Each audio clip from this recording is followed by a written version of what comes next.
زي ما شفنا في النسخة بتاعت السنايدر كات أو جاستس ليج زاك سنايدر إن سوبرمان بعد ما تم إعادته مرة تانية رجع ولبس البدلة السوداء. فبالنسبة للمشاهد العادي أو أي حد مش متابع قوي أكيد طبعا عجبه الموضوع جدا، واللي هو سوبرمان رجع ببدلة جديدة بعد ما رجع من الموت. بس بالنسبة للناس اللي فاهمة كوميكس عارفين الموضوع أعمق من كده، إحنا عارفين إن في سبب حقيقي ورا البدلة السوداء ومش مجرد شكلها شيك. فخلينا بقى في فيديو النهارده نعمل شرح لاصل البدله السوداء بتاعت سوبرمان، وهنفهم ليه لبسها وازاي ظهرت من الاساس. الموضوع كله بيبدا من موت سوبرمان. ايوه، لو سوبرمان ما كانش اتقتل على ايد دومسداي ما كناش هنشوفه في البدله دي نهائيا. كلنا تقريبا عارفين قصة موت سوبرمان اللي في الاخر بيحصل ان هو ودومسداي بيقتلوا بعض، وساعتها عالم دي سي بيبقى من غير سوبرمان. بس طبعا دي سي ما ينفعش تفضل من غير سوبرمان، مش كده؟ في الحقيقة دي سي قالت بصوا احنا غالبا قتلنا اشهر بطل خارق عندنا، فمش بس هنجيب لكم سوبرمان تاني، فاحنا كمان هنجيب لكم اربع نسخ مختلفة من سوبرمان، علشان كده احنا جامدين.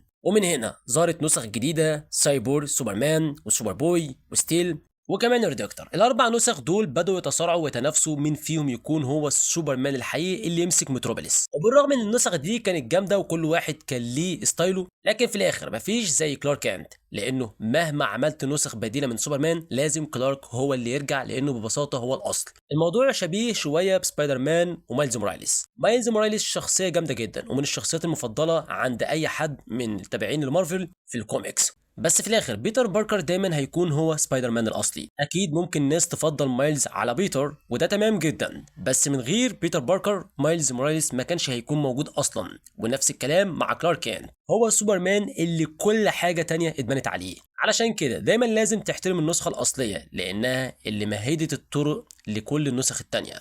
فكان لازم يرجع، ودي سي كانت عارفه كده فعلا، وفعلا رجع من تاني بشكل رسمي في العدد 689 من اكشن كوميكس. وده كان ضمن احداث قصه تسمى عهد سوبرمان اللي كانت بتركز على الاربع نسخ الجديده من سوبرمان. في العدد ده بنشوف سوبر بوي وسوبر جيرل وهما بينقذوا ناس من كوبري واقع، وفي نفس الوقت جوه قلعه العزله الروبوتات هناك بيقولوا ان الجهاز بتاع المعلم اللي هو سوبرمان بيحصلوا تحميل طاقه زايد عن الطبيعي، فبيقرروا يقفلوا كل المستقبلات. بس بعد ما بيقفلوا روبوت بيقول ان التحميل الزايد ده لسه شغال ولازم يحصل تفريغ، روبوت تاني بيوافق، فبيفتحوا الماتريكس لوضع التفريغ. وساعتها الجهاز ده اللي شكله عامل زي بيضة فضائية عملاقة بيبدأ يتفتح وسوبرمان بيخرج منه وهو لابس البدلة السوداء، لكنه باين عليه انه مشوش شويه وبيقول من هناك حاسس ان دماغي مش مظبوطه. ففي روبوت بيرد عليه وبيقول له ده طبيعي، دي صحوه عنيفه جدا، اسمح لنا نشوفك. سوبرمان بيرد ماشي. فالروبوتات بتساله محتاج اي حاجه تانية نقدر نساعد بيها؟ سوبرمان بيقول لهم ايوه قولوا لي حصل ايه بالظبط. وساعتها واحد من الروبوت بدا يعرض له على الشاشه داخل قلعه العزله الاربع نسخ اللي ظهرت اثناء غيابه، بيوري له كل واحد فيهم وبيشرح له كل اللي يعرفه عنهم. سوبرمان لما بيشوف ده كله بيقول الوضع خرج عن السيطره تماما، اسم سوبرمان مش هيتحول لعلامه تجاريه كده وخلاص، لازم نعمل حاجه. وبيدي اوامر للوحده 12 انها تفضل تراقب وتدور على اي معلومات، وبيقول لازم اوصل متروبوليس في اسرع وقت، وهو لسه لابس النسخه الاولى من البدله السوداء. ودلوقتي قبل ما نكمل شرح البدله السوداء اكيد في ناس ممكن بتسال هو سوبرمان اصلا دخل البيضه دي ازاي؟ اللي حصل هو ان جسد كلارك كانت اتنقل في وقت من الاوقات لقلعه العزله بواسطه الروبوتس واتحط جوه البيضه دي او نقدر نقول الماتريكس، واللي هي جهاز بيضخ اشعه شمس صفراء في جسمه، وده اللي ساعد ان هو يرجع مره تانية. بس نرجع تاني لموضوعنا الاساسي البدله السوداء. زي ما شفنا سوبرمان فعلا كان لابس البدله السوداء في العدد ده، ودي كانت اول مره البدله دي تظهر فيها. بس خلي بالك دي مش نفس النسخه اللي احنا متعودين عليها، حتى شعار سوبرمان ما كانش موجود على صدره في البدله دي،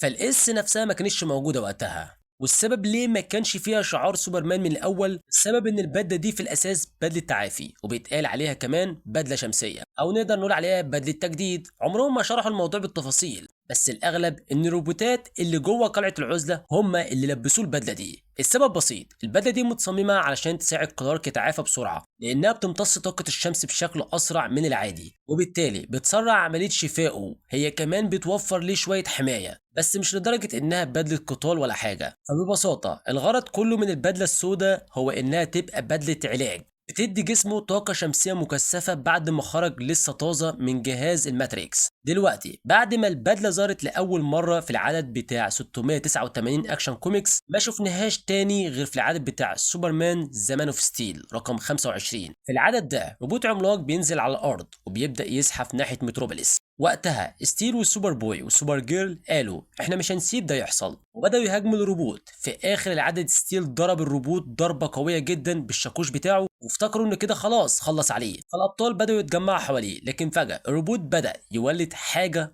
وايوه ما تستغربش من الكلام اللي انا بقوله، ده فعلا حصل. ظهر جسم بني ادم طالع من بين رجليه كده، وسايب كمان وراه سوائل وكل حاجه. وفي اخر صفحه من العدد نكتشف ان اللي طلع من الروبوت ده مش حد تاني غير سوبرمان نفسه، بس المره دي بلوك جديد، سوبرمان بشعر طويل ولابس البدله السوداء ومعاها شعار الاس كامل وكامل هيبه. وبالمناسبه ده اللي المفروض كنا نشوفه يعني في العالم السينمائي القديم من دي سي، ولكن للاسف اداره دبليو بي ما وافقتش على حاجه زي دي. اكتشفنا بعد كده ان الماكينه اللي كان جواها سوبرمان كانت بدله قتال كريبتونيه. وفي العدد بتاع سوبرمان 81 سوبرمان بيتعاون مع سوبر جيل وستيل وسوبر بوي بعد ما بيعرف ان السايبورغ سوبرمان ومانجول متحالفين وبيخططوا ان هم يدمروا متروبوليس. وطبعا سوبرمان مش هيسكت وبيقف في وشهم وهو لابس بدلته السوداء الجديده اللي من غير كاب، اللي شكلها كمان كان جامد جدا. ومش عارف بصراحه كان اداره دبليو بي عليها فين لما كانوا بيرفضوا الشكل ده يظهر معانا في العالم السينمائي القديم. ما علينا. بس كده دي كانت القصة الكاملة لبدلة سوبرمان السوداء وازاي ظهرت وليه هو لابسها في الأساس. هي في الحقيقة بدلة تعافي مش مجرد شكل، وبعد كده عدلها شوية، زود عليها شعار الاس علشان يقدر ينزل وينقذ متروبوليس كالعادة. فزي ما قلت لك العدد 689 أكشن كوميكس أول مرة تظهر فيها البدلة السوداء، وبعدها شفناها تاني في العدد بتاع 25 من مان اوف ستيل. دي كانت مجرد لمحة كده للبدلة ومعاها الشعار الفضي، وفي الآخر ظهرت بكل عظمتها في العدد 81 من سوبرمان، وشفنا سوبرمان وهو لابسها طول العدد.